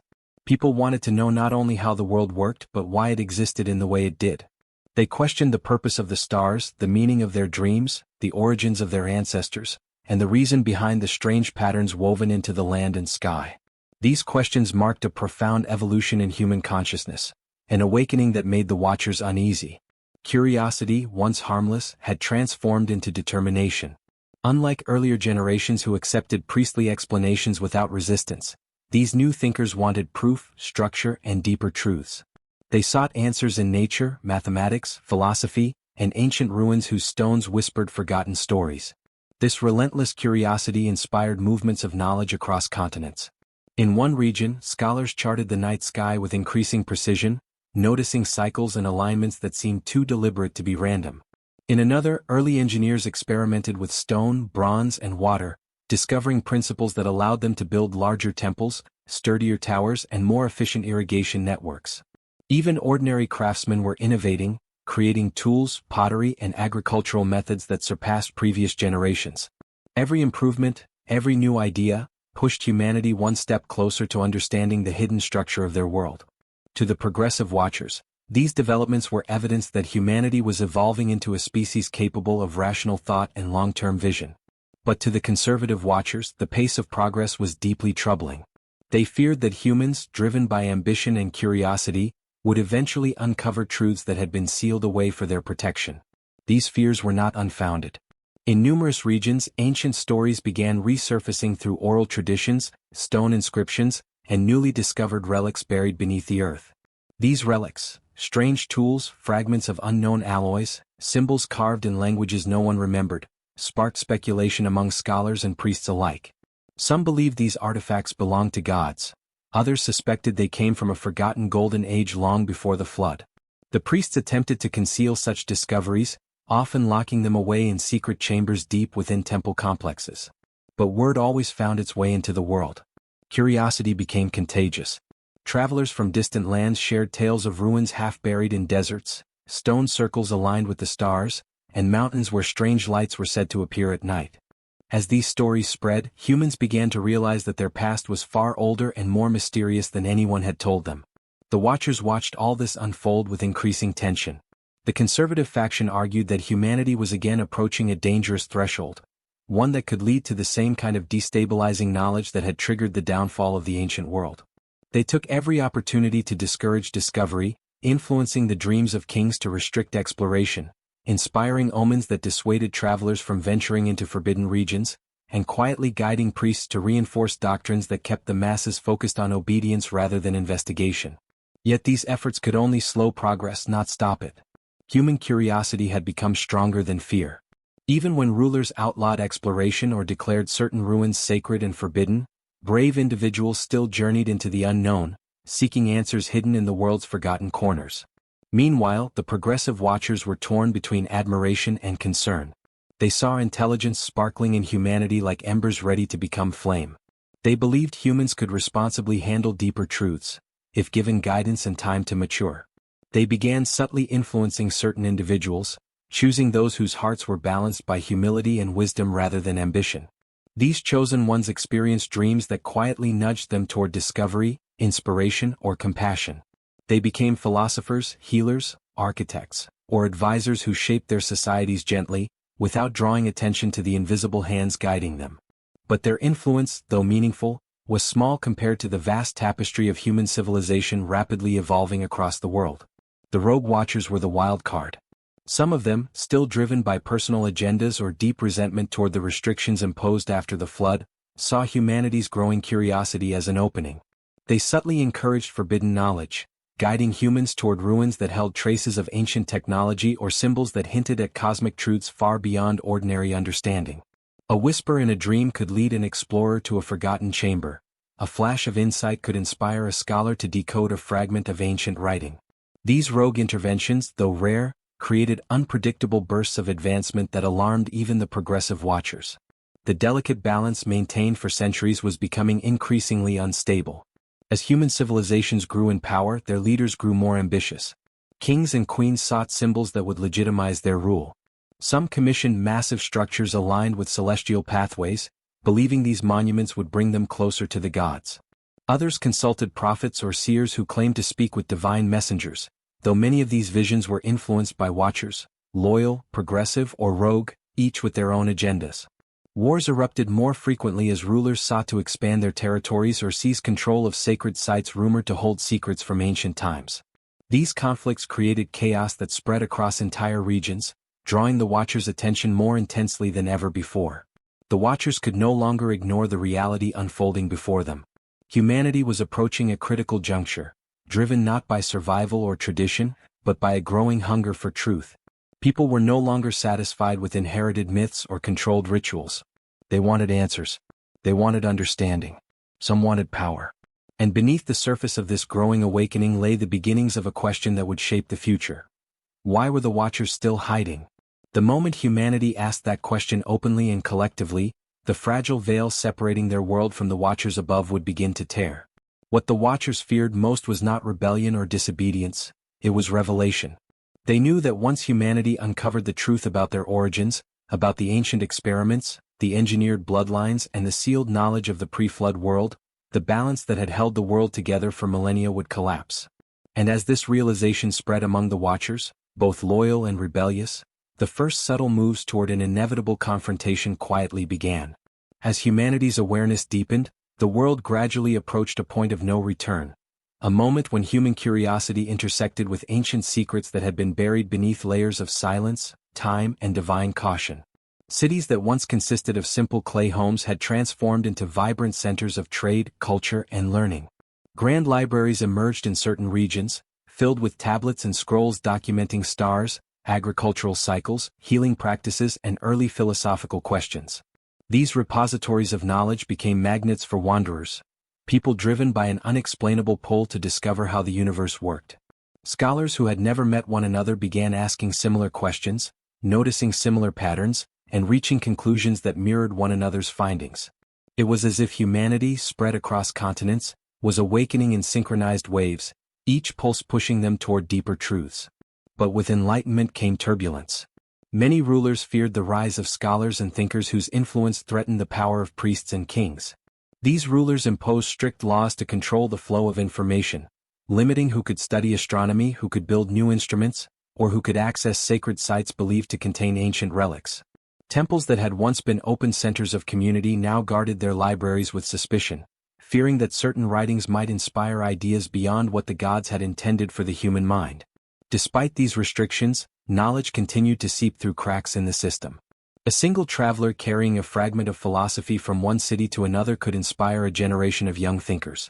A lone astronomer with a crude device could map the heavens with such precision that it rivaled the guarded star charts kept by temple elites. These small but persistent advancements terrified the conservative watchers, who believed humanity was being guided by forces they could no longer fully monitor. For the progressive watchers, however, this awakening felt like the beginning of a long-awaited transformation. They saw humans learning to question, reason, and imagine. They saw them building societies based on laws rather than fear, developing forms of governance that attempted fairness rather than submission, and creating works of art that captured the complexity of human emotion. In their eyes, humanity was becoming something extraordinary, not merely a species shaped by the watchers, but a species shaping its own destiny. These progressive watchers quietly celebrated each new breakthrough, believing humanity was finally ready to step beyond the protective structures imposed after the flood. Yet they also understood the danger. If the forbidden truths of the ancient world surfaced too quickly, or fell into the wrong hands, the resulting chaos could destroy everything that had been carefully rebuilt since the Great Catastrophe. Meanwhile, the rogue watchers lurked restlessly on the fringes of the world, watching the human awakening with a mix of excitement and resentment. They remembered the days before the flood. As these stories spread, humans began to realize that their past was far older and more mysterious than anyone had told them. The watchers watched all this unfold with increasing tension. The conservative faction argued that humanity was again approaching a dangerous threshold, one that could lead to the same kind of destabilizing knowledge that had triggered the downfall of the ancient world. They took every opportunity to discourage discovery, influencing the dreams of kings to restrict exploration, inspiring omens that dissuaded travelers from venturing into forbidden regions, and quietly guiding priests to reinforce doctrines that kept the masses focused on obedience rather than investigation. Yet these efforts could only slow progress, not stop it. Human curiosity had become stronger than fear. Even when rulers outlawed exploration or declared certain ruins sacred and forbidden, brave individuals still journeyed into the unknown, seeking answers hidden in the world's forgotten corners. Meanwhile, the progressive watchers were torn between admiration and concern. They saw intelligence sparkling in humanity like embers ready to become flame. They believed humans could responsibly handle deeper truths, if given guidance and time to mature. They began subtly influencing certain individuals, choosing those whose hearts were balanced by humility and wisdom rather than ambition. These chosen ones experienced dreams that quietly nudged them toward discovery, inspiration, or compassion. They became philosophers, healers, architects, or advisors who shaped their societies gently, without drawing attention to the invisible hands guiding them. But their influence, though meaningful, was small compared to the vast tapestry of human civilization rapidly evolving across the world. The rogue watchers were the wild card. Some of them, still driven by personal agendas or deep resentment toward the restrictions imposed after the flood, saw humanity's growing curiosity as an opening.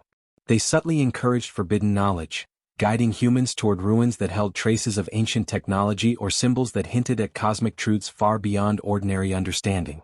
A whisper in a dream could lead an explorer to a forgotten chamber. A flash of insight could inspire a scholar to decode a fragment of ancient writing. These rogue interventions, though rare, created unpredictable bursts of advancement that alarmed even the progressive watchers. The delicate balance maintained for centuries was becoming increasingly unstable. As human civilizations grew in power, their leaders grew more ambitious. Kings and queens sought symbols that would legitimize their rule.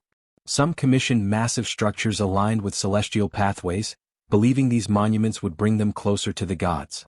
Others consulted prophets or seers who claimed to speak with divine messengers, though many of these visions were influenced by watchers, loyal, progressive, or rogue, each with their own agendas. Wars erupted more frequently as rulers sought to expand their territories or seize control of sacred sites rumored to hold secrets from ancient times. These conflicts created chaos that spread across entire regions, drawing the Watchers' attention more intensely than ever before. The Watchers could no longer ignore the reality unfolding before them. Humanity was approaching a critical juncture, driven not by survival or tradition, but by a growing hunger for truth. People were no longer satisfied with inherited myths or controlled rituals. They wanted answers. They wanted understanding. Some wanted power. And beneath the surface of this growing awakening lay the beginnings of a question that would shape the future. Why were the Watchers still hiding? The moment humanity asked that question openly and collectively, the fragile veil separating their world from the Watchers above would begin to tear. What the Watchers feared most was not rebellion or disobedience, it was revelation.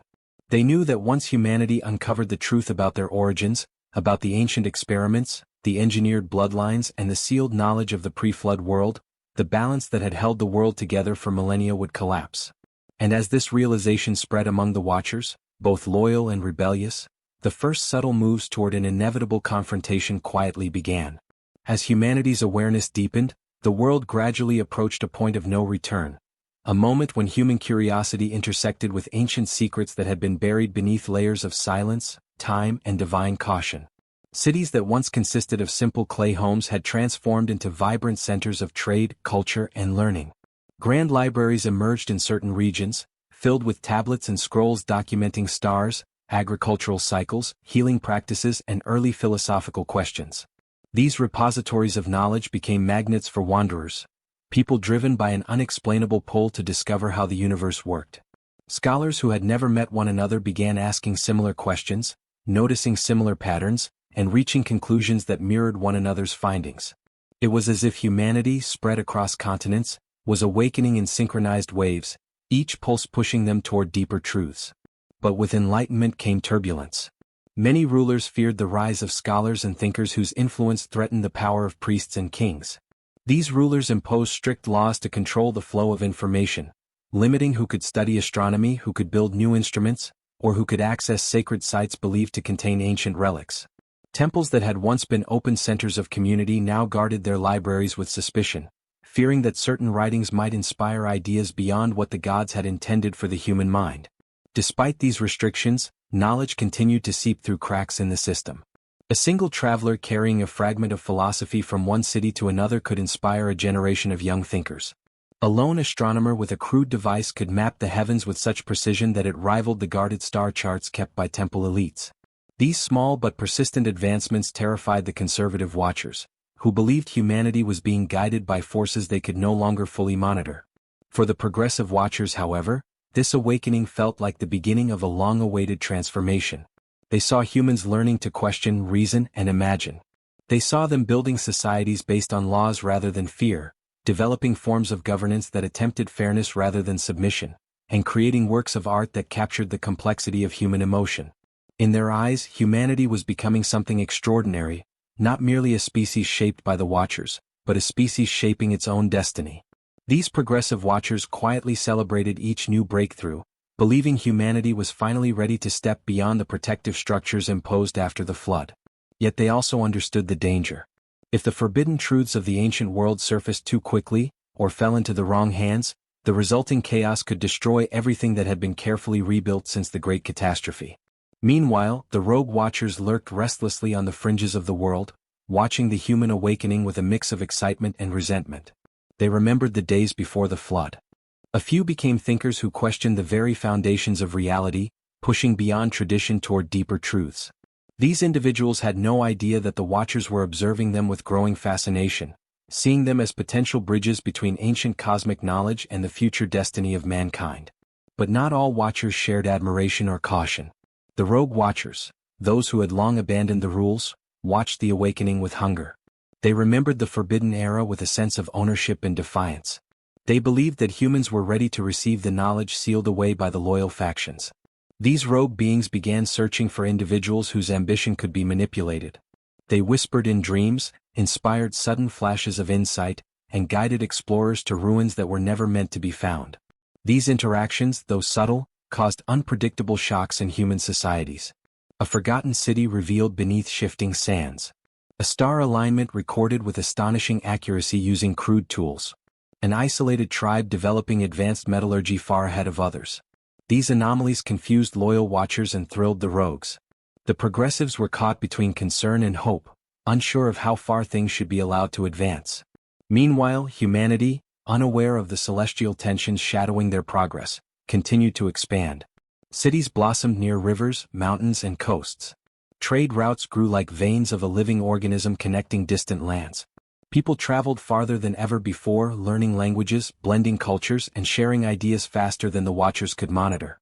Kingdoms rose in places once considered barren. Scholars built libraries that stored vast amounts of knowledge. Priests constructed temples where they attempted to maintain ancient rituals even as their understanding of the cosmos dimmed. But something else began to happen, something subtle yet transformative. The sky itself became a source of human curiosity. Astronomers charted movements with increasing accuracy.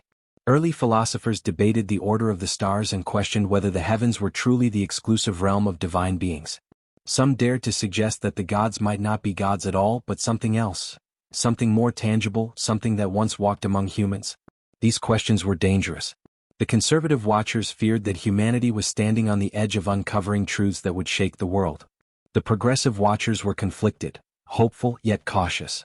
And the rogue watchers smiled in the shadows, knowing exactly where this path would lead.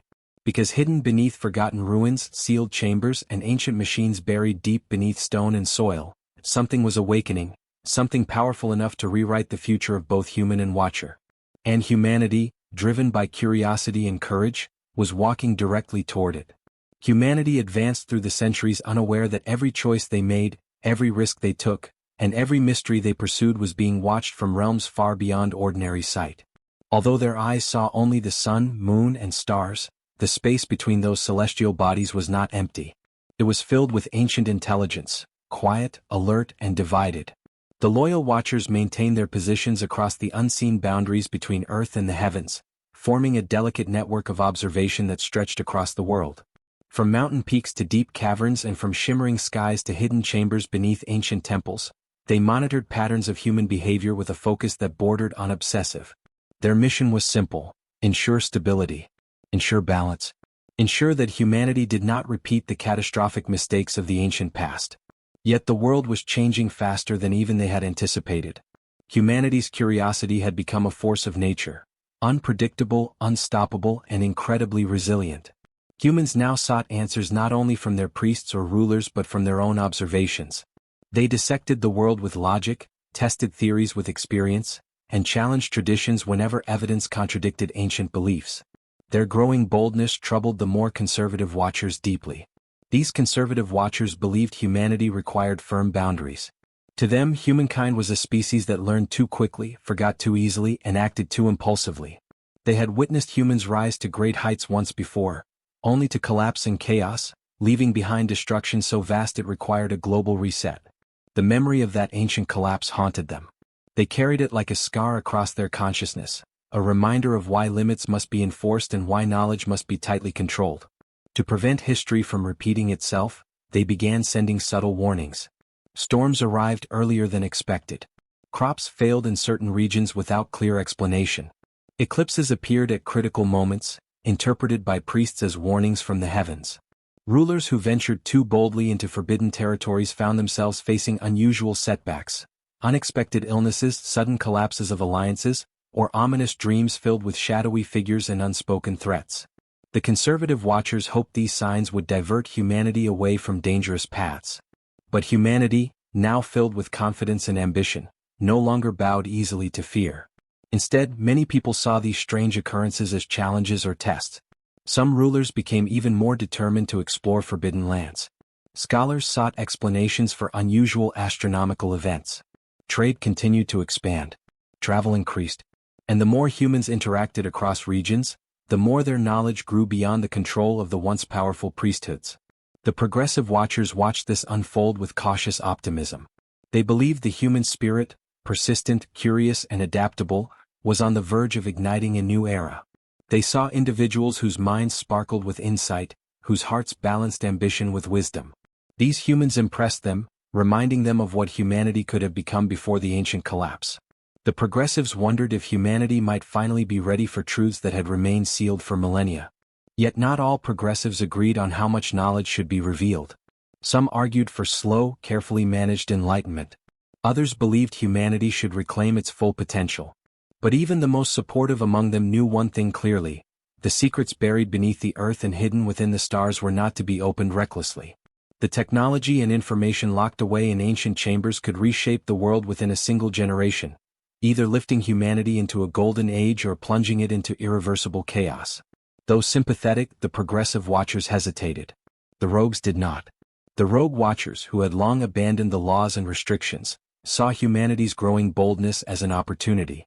Unlike the loyal factions who watched from a distance, the rogues moved closer, stepping into realms where human dreams met cosmic shadows. Their presence was subtle, barely detectable even to the loyal watchers, but profoundly influential on Earth. Sometimes their influence came through whispers felt only in the stillness before dawn. sometimes through vivid dreams that left recipients shaken, inspired, or terrified, sometimes through flashes of insight so sudden and clear they seemed divine.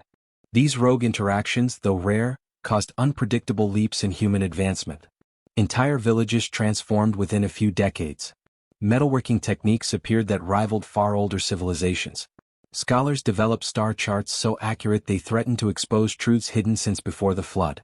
While humans celebrated these achievements as progress, the loyal watchers saw warning signs. Civilizations began rising too quickly. Ideas spread too fast. And knowledge, once carefully controlled through priestly rituals, began slipping into the hands of ordinary people. Priests struggled to maintain authority as scholars challenged traditional teachings. Rulers shifted their power from temples to armies, from spiritual influence to political ambition. The world was changing from order to complexity. And complexity, if left unmanaged, could lead to the same instability that once destroyed the ancient world. The loyal watchers recognized this pattern. They remembered how seemingly small advancements, once joined together, had triggered an unstoppable chain reaction thousands of years earlier. They saw history repeating itself. And though they longed to intervene, they hesitated, knowing direct involvement would break the laws established after the flood.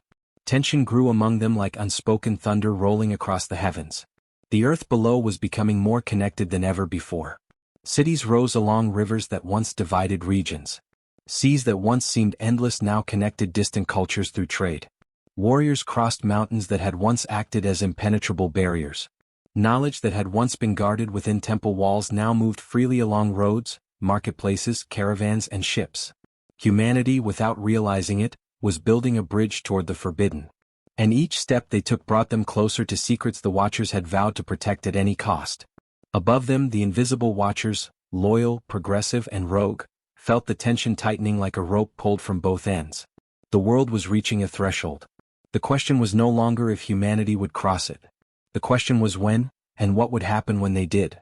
Humanity did not realize that with every question they asked, every journey they undertook, and every forgotten ruin they uncovered, they were slowly approaching a boundary that had remained sealed since the beginning of the post-flood age. This boundary was not a physical wall or a magical barrier. It was a line drawn in knowledge, a limit placed long ago by the Watchers, meant to protect both the human world and the hidden realms above it. But humans, driven by curiosity and courage, were walking closer to this boundary every year, guided not by divine command but by a hunger to understand their own origins. Across different lands, small signs of awakening began to appear. These signs were subtle at first: a strange alignment of stars noted by a young astronomer, an unusual vibration felt within a mountain cavern, an old inscription discovered beneath layers of dust in an abandoned temple. Each discovery seemed insignificant on its own, but together they formed a pattern. A pattern the Watchers recognized with growing alarm. In one region, a group of craftsmen experimented with copper and tin, accidentally creating bronze stronger than any metal they had ever seen. In another, scholars developed early methods of measurement that allowed them to calculate distances with astonishing accuracy. Farmers in distant valleys learned to predict seasonal floods with higher precision than priests who relied on ancient rituals. These innovations were not random coincidences. They were the result of humanity finally rediscovering principles that had been locked away since the earliest civilizations vanished beneath the floodwaters. The loyal Watchers, observing from afar, whispered warnings among themselves. They saw the same sparks of ingenuity that once led to uncontrollable advancements in the pre-flood world. They spoke in silent, luminous signals across the sky, debating how far humans should be allowed to progress before intervention became necessary. Some argued for an immediate response, subtle corrections to slow progress before it ignited into something dangerous. Others urged caution, insisting that interference could destabilize the delicate balance that had taken millennia to establish. But no matter how much they debated, one truth remained clear: humans were no longer passive subjects. They were becoming active participants in their own destiny. Meanwhile, the progressive Watchers observed with a strange blend of pride and hesitation. They admired the creativity unfolding across the world, marveling at how humans, without direct guidance, were recreating fragments of ancient knowledge using only observation and experience. They saw evidence that humans were not merely repeating old patterns but evolving, adapting ancient ideas into new forms unique to their time. This evolution was slow, but it was steady. And with steady growth came independence. The progressives knew that stopping humanity now would extinguish a flame that had taken thousands of years to grow. Yet they also knew that full freedom would expose humans to truths that could break them. The pre-flood age had taught them that even the brightest species could be consumed by ambition when power and knowledge grew faster than wisdom. Thus, the progressives waited and watched, torn between hope and fear. At the same time, the rogue watchers became more active than ever. They sensed the shift in human consciousness like predators sensing movement in the grass. The rise of early scholars, the spread of trade networks, and the rediscovery of ancient patterns created opportunities they had long awaited. They approached humanity not openly but through shadows, through dreams, visions, mysterious encounters, and symbols that sparked sudden inspiration. Travelers began reporting strange figures seen at twilight, standing on distant hills or near ancient ruins before vanishing into thin air. Shepherds swore they saw luminous shapes moving across mountains in the dead of night. Priests experienced dreams filled with voices that contradicted their temple teachings. These encounters remained rare, but they were enough to shift the course of entire cities. In one kingdom, a ruler became convinced he was chosen by celestial beings to conquer neighboring lands. In another, a scholar developed a theory of the stars so advanced that it threatened to reveal hidden cycles the watchers had suppressed for generations. In a small village by a river, a child displayed knowledge far beyond his years, knowledge that frightened even the priests. Each of these anomalies was connected, though no human could see the thread that tied them together. But the watchers saw. They saw that humanity had entered a new phase, a phase not guided by divine instruction, but by internal desire. Humans had begun to chase the unknown not out of fear, but out of determination. They were solving problems without prayer, building without permission, and questioning truths that had once gone unchallenged. This terrified the conservative watchers. It thrilled the rogues. It fascinated the progressives. But for humanity, this shift simply felt like growth. They did not see the invisible realm arguing over their future. They did not hear the silent warnings or witness the cosmic debates taking place above them. They believed they were alone in their pursuit of knowledge, unaware that each step brought them closer to secrets that had been hidden underground, beneath oceans, inside mountains, and even within their own bloodlines. And while humans sought answers in temples, deserts, jungles, and starry skies, something else was happening. Something even the watchers struggled to explain. The earth itself began reacting. Mountains emitted low vibrations at dawn. Certain ancient stones warmed in the moonlight. Lakes reflected constellations that did not appear in the night sky. Animals behaved strangely near forgotten ruins. Travelers reported hearing faint humming sounds underground, like distant machinery awakening after ages of silence. These phenomena created confusion among humans and tension among the watchers. Because the loyal factions recognized these signs. They knew what it meant when ancient structures stirred. They knew what it meant when dormant forces began to awaken. It meant the seals placed after the flood, seals that kept forbidden knowledge locked away, were weakening. And once those seals broke, humanity would face truths no civilization was prepared to confront. The threshold was no longer distant. Humanity was almost upon it. As humanity unknowingly approached the hidden boundary of ancient knowledge, something beneath the Earth's surface began to stir. At first, the changes were subtle, faint tremors that lasted only seconds, soft vibrations that farmers dismissed as the natural groaning of shifting soil. But these tremors were not caused by geological movement. They were echoes of mechanisms long buried, systems so advanced and ancient that even the watchers considered them relics of a time best forgotten. Deep beneath deserts, forests, oceans, and mountains lay remnants of a pre-flood world, sealed away by those who survived the catastrophe. These remnants were not simply machines. They were repositories of knowledge, archives of power, and gateways to technologies humanity had once been exposed to but never fully controlled. They were built to sleep forever, safeguarded by layers of stone, metal, energy fields, and impossible engineering.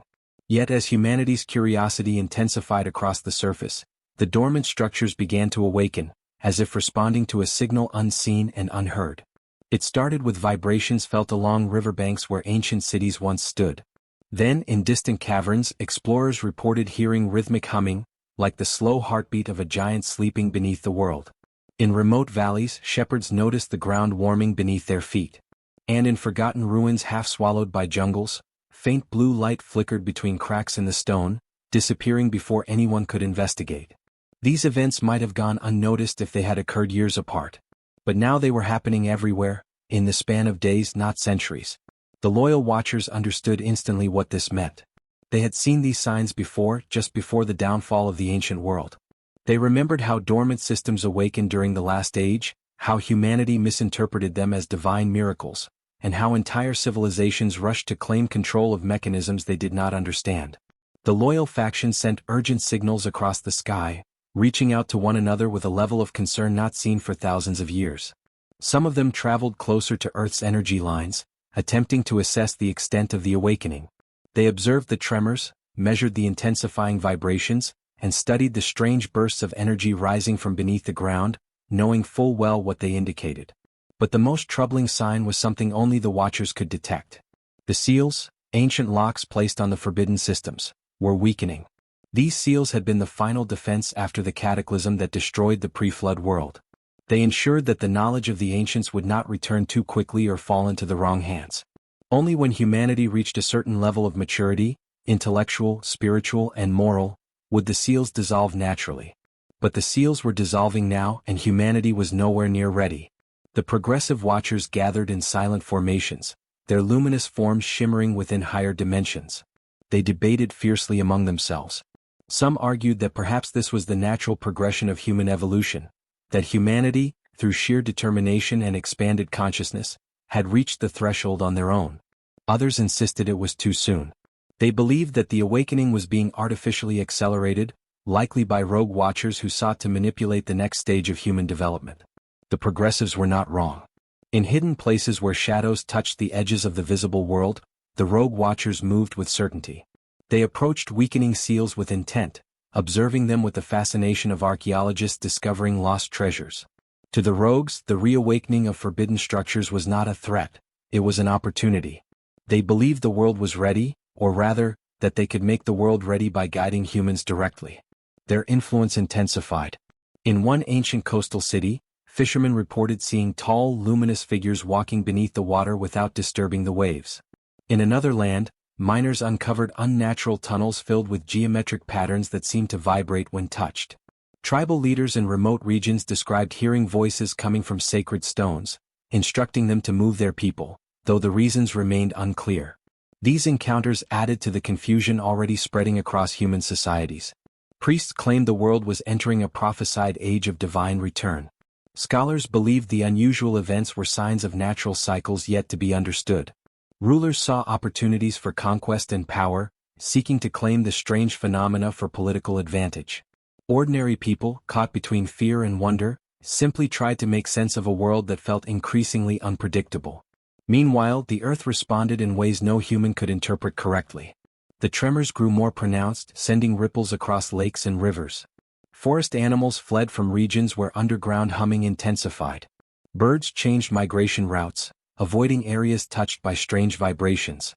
Magnetism fluctuated in certain valleys, causing early navigators to lose their bearings. And in the deepest parts of the oceans, ancient metallic structures began to glow faintly, releasing patterns of pulsating light that no living eye had seen in thousands of years. All of these signs pointed toward a single conclusion: the hidden systems that once shaped ancient human civilization were waking up again. The loyal Watchers understood better than anyone what would happen next if the awakening continued unchecked. The last time the dormant systems activated, humanity gained knowledge too powerful to handle. The result was war unlike anything the world had ever seen, destruction that reshaped continents, collapsed ecosystems, and nearly ended the species entirely. And now history threatened to repeat itself. Yet this time the circumstances were even more dangerous. The world was more populated. Civilizations were more interconnected. Trade routes were widespread. Communication and travel, though simple compared to modern times, were advanced enough for ideas to spread rapidly. If ancient knowledge resurfaced now, it would not remain isolated. It would move across continents, carried by travelers, merchants, explorers, and rulers hungry for advantage. The Watchers knew this. The rogues desired it. The progressives feared it. And humanity, unaware of the invisible cosmic drama unfolding above them, continued to advance, step by step, unknowingly approaching the threshold of a revelation that would change everything forever. As the ancient mechanisms beneath the earth stirred from their long slumber, a subtle shift began to ripple across the surface world, not merely in the ground but in the minds and instincts of humanity. It started with an uncanny awareness, a feeling that something vast and unknown was approaching. People could not describe it clearly, yet they sensed it in their bones, like a whisper drifting on the edge of consciousness. It was not fear exactly. Nor was it excitement. It was something in between, an ancient recognition buried deep within human memory, reawakening after thousands of silent years. In villages and cities alike, stories began circulating. Merchants traveling along old trade routes spoke of unusual formations of stars. Hunters in distant forests whispered of hearing deep resonant tones vibrating beneath the soil. Seafarers reported glowing patterns in the ocean at night, shaped too perfectly to be natural. Farmers noticed strange circles forming in their fields, not caused by weather or animals but by vibrations rising from the earth beneath their crops. At first, these events were brushed aside as coincidence or superstition. But as they multiplied, fear and curiosity spread like wildfire. Priests in ancient temples grew uneasy. Their rituals, unchanged for generations, suddenly produced unpredictable results. Flames flickered unnaturally during sacred ceremonies. Sacred stones that had remained silent for centuries began emitting faint hums. Water in ritual bowls vibrated without being touched. And when priests consulted their oldest scrolls and inscriptions, they found cryptic warnings about the return of the deep resonance, messages so ancient that even they could not fully understand them. Scholars in growing cities reacted differently. Rather than interpreting the signs as omens, they approached them as puzzles meant to be solved. They studied the tremors, charted unusual star patterns, and recorded repeating vibrations felt beneath the earth. Some of the most brilliant among them began connecting dots, realizing that the events were not isolated incidents but pieces of a vast, interconnected pattern. This realization sparked intense debate in academic circles, although none of them could have imagined the full truth. While humans scrambled for answers, the watchers observed in mounting tension. The loyal watchers grew increasingly distressed. They had hoped the dormant systems would remain sealed for many more generations, perhaps long enough for humanity to reach true maturity, not just intelligence or creativity, but moral stability, discipline, unity, and responsibility. But now the seals were weakening too quickly. The earth was responding like a living organism awakening from forced hibernation. The loyal faction recognized the signs with crystal clarity. The hidden age beneath the surface was beginning to unravel. The progressive watchers, though anxious, felt a sense of inevitability. They believed humanity's consciousness had been expanding gradually over centuries, driven not by outside intervention but by internal desire. Humans were not merely learning, they were evolving. They were developing independent systems of thought, questioning ancient traditions, and forming new ideas about nature, the cosmos, and their place in it. To the progressives, perhaps this awakening was not a mistake. Perhaps it was the natural next step in humanity's growth. Yet even they could not deny the dangers involved. The rogue watchers, however, saw the awakening as a long-awaited victory. For them, the weakening of the ancient seals meant opportunity.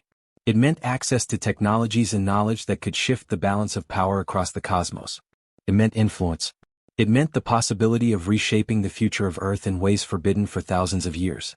Some rogue watchers even believed they could revive the pre-flood structures in full, the vast centers of knowledge, the energy conduits, the advanced craftsmanship that blended science and metaphysics, and perhaps even the genetic enhancements that once elevated humans far beyond their natural limits.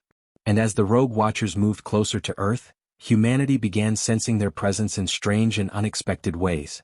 In remote mountain regions, shepherds reported seeing tall, faintly luminous figures watching them from ridges at twilight. In dense jungles, explorers encountered areas where time felt distorted, where minutes stretched unnaturally or shadows moved in ways that contradicted sunlight. On open plains, travelers heard soft metallic ringing in the wind, as though unseen structures were resonating beneath the soil. These encounters were small, fleeting, and often dismissed as illusions or imagination. But together they signaled a deeper truth. The veil separating the human world from the hidden age was thinning. Meanwhile, in a great city near a mighty river, a discovery occurred that would shake the foundations of the known world. While digging the foundations for a new storage hall, workers uncovered a smooth, polished slab buried deep beneath the earth, far deeper than any human structure should have existed. The slab was made of a metal unknown to them, yet warm to the touch. But what shocked the workers most was not the material, it was the glowing symbols etched into its surface, symbols that pulsed like breathing light. News spread quickly. Priests rushed to claim the discovery as sacred. Scholars demanded to study it. The ruler of the city sent guards to guard the site day and night, fearful that neighboring kingdoms might attempt to steal it. But the slab was not meant to be uncovered, not yet.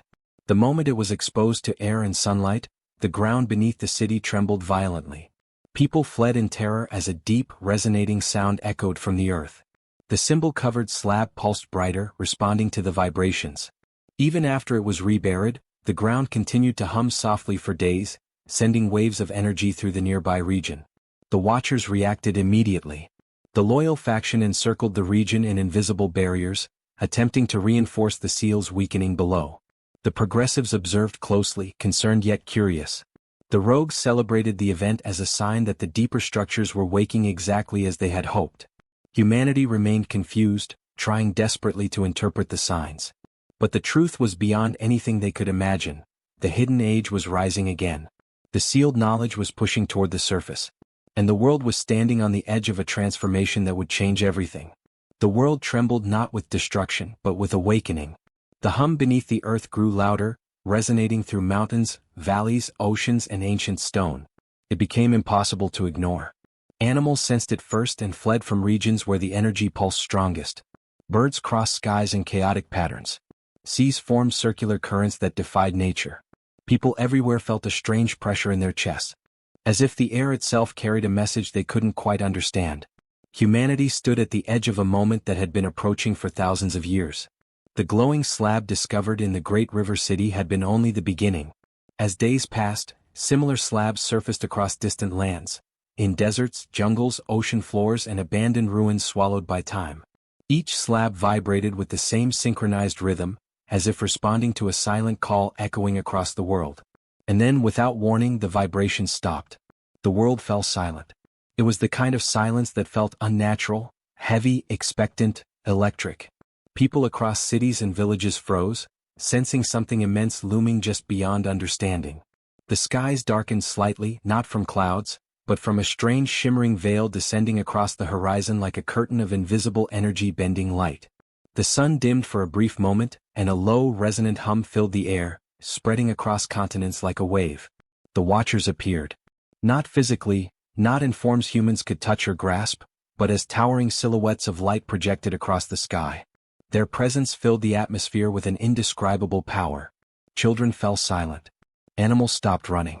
Humans froze where they stood, staring breathlessly at the glowing forms above them. For the first time in thousands of years, all three factions, loyal, progressive, and rogue, stood in full view of humanity.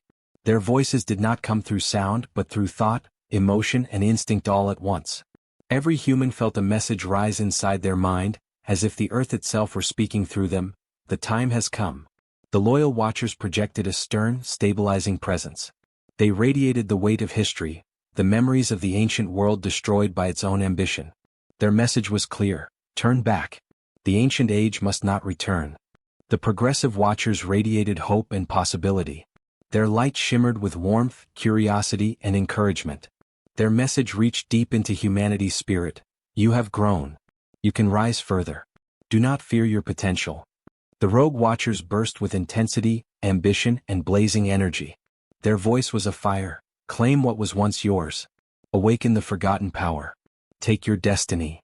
Humanity stood between these three forces: the past, the future, and the temptation of power. Below the surface, the ancient mechanisms fully awakened. Light burst from deep fissures in the earth, forming glowing lines that stretched across continents like a map of energy veins. The slabs rose from the ground as if weightless, spinning silently in the air before aligning themselves in a perfect global pattern.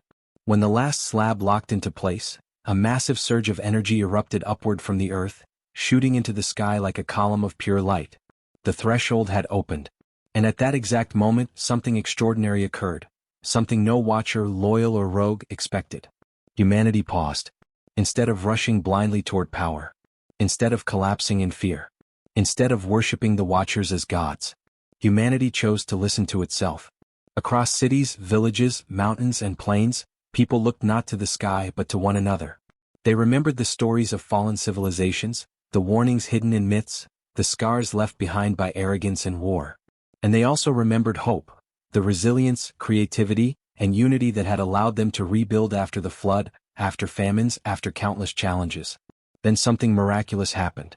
A single thought rose from humanity, not spoken but shared in unison through the hearts of millions: we are not ready for this power. But we are ready to grow without destroying ourselves. The world glowed brighter. The loyal watchers froze in disbelief. The progressive watchers shone with pride. The rogue watchers recoiled, unable to comprehend the decision. Humanity stepped back from the threshold. And the earth responded.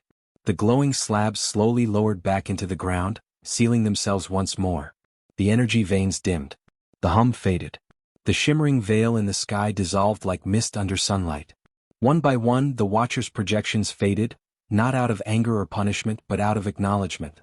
Humanity had chosen wisdom over power.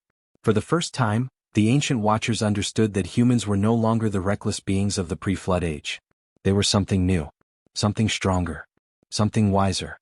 A soft, final message echoed through the minds of all people. When the time is right, we will return, but not as watchers. As partners. The sky cleared. The tremors ceased. The world exhaled. And life moved forward, changed forever, yet beautifully grounded in its own newfound strength. Humanity returned to its cities and fields, carrying with them the memory of a moment when the entire world stood on the edge of unimaginable power, and chose peace. Not out of fear, but out of understanding. This was not the end. It was the beginning of humanity's true age.